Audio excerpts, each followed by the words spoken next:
Twelfth के बाद क्या करें, what we do after twelfth. मतलब कि हम ट्वेल्थ के बाद क्या करें, कौन सा कोर्स लें, जैसे कि कॉमर्स, आर्ट्स, नॉन मेडिकल या आईटीआई बड़े लोग करते हैं, हम आगे करें क्या। तो चलो शुरू करते हैं, लेट्स स्टार्ट। तो देखो, ट्वेल्थ के बाद आप ये सोचते हो कि हमें ट्वेल्थ करने के बाद कॉलेज करना है और कॉलेज करने के बाद हमें नौकरी मिल जाएगी, पर ऐसा कुछ भी नहीं है। मैं एक कॉलेज स्टूडेंट हूँ, तो आपको उसी के बिहाफ पे बता रहा हूँ कि ट्वेल्थ के बाद आपको नौकरी कभी नहीं मिलेगी। क्यों? क्योंकि वो आपको जो ट्वेल्थ के बेस पे नौकरी लगती है, वो हमेशा क्लर्क के लिए या फिर और भी कोई छोटी मोटी जॉब के लिए, या फिर होता है ना कांस्टेबल, बस उसकी पोस्टों के लिए। अगर आपको हायर लेवल के लिए करना है कुछ, तो आपको ग्रेजुएशन चाहिए होती है। किसी भी फील्ड में ग्रेजुएशन आपको चाहिए होती है।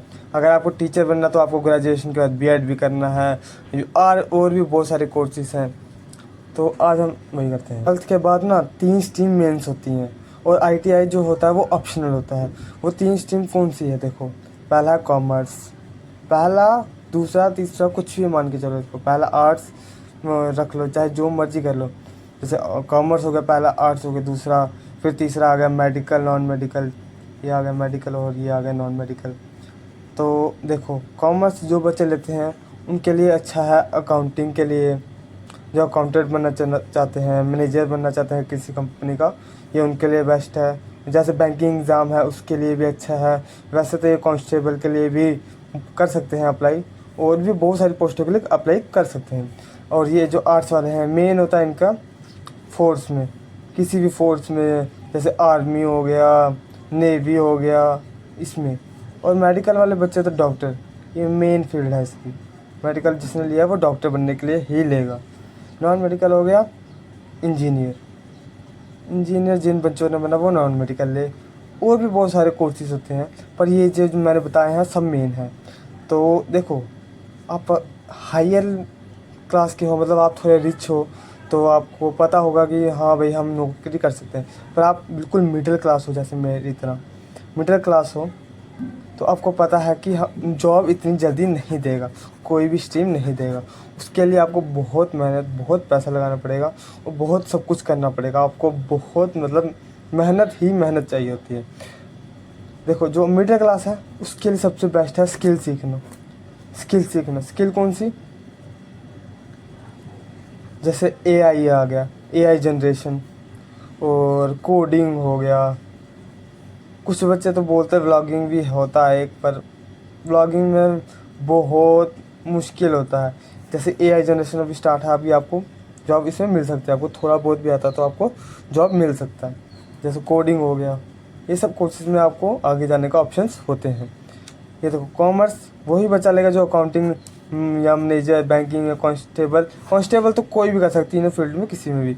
अगर आपको देखो, आप तो बैंकिंग के लिए जो क्लर्क का फॉर्म लगता है उसमें भी आपको आप ग्रेजुएशन मांगो, ग्रेजुएशन तो चाहिए चाहिए है। कॉमर्स के भी 3 पार्ट होते हैं, बीकॉम, बीबीए, बीसीए। वैसे भी मैं अगली वीडियो आपको बताऊंगा, पर आप ये देखो, ये मेन चीज़ें हैं। जो आपको अच्छा लगता है वो करो। मिडिल क्लास के लिए होता है कि हमको घर भी संभालना होता है, हमको जॉब भी करनी होती है, पढ़ाई भी करनी होती है, तो उसके लिए थोड़ा टफ हो जाता है।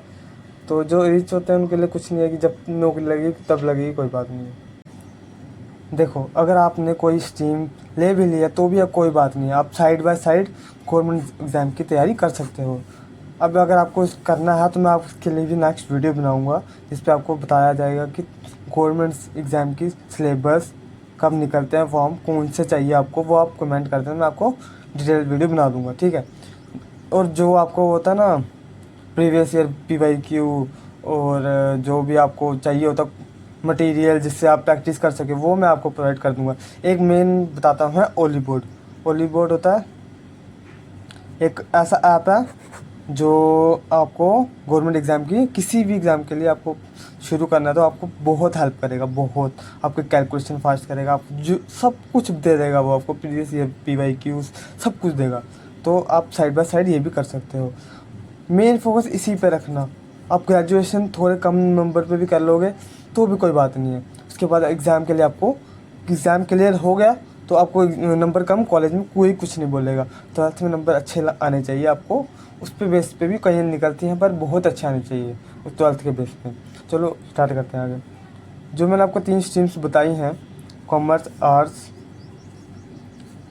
और मैड और नॉन मैड, तो ये तो आप पे है कि आप क्या लो। पर देखो, खान सर ने भी कहा था कि भी कहते हैं कि बच्चे बहुत देर कर देते हैं सफलता पाने के लिए। वो चूड़ी पहनाने का सपना देखते रह जाते हैं और कोई सोने का कंगन पहना के उसे ले जाता है।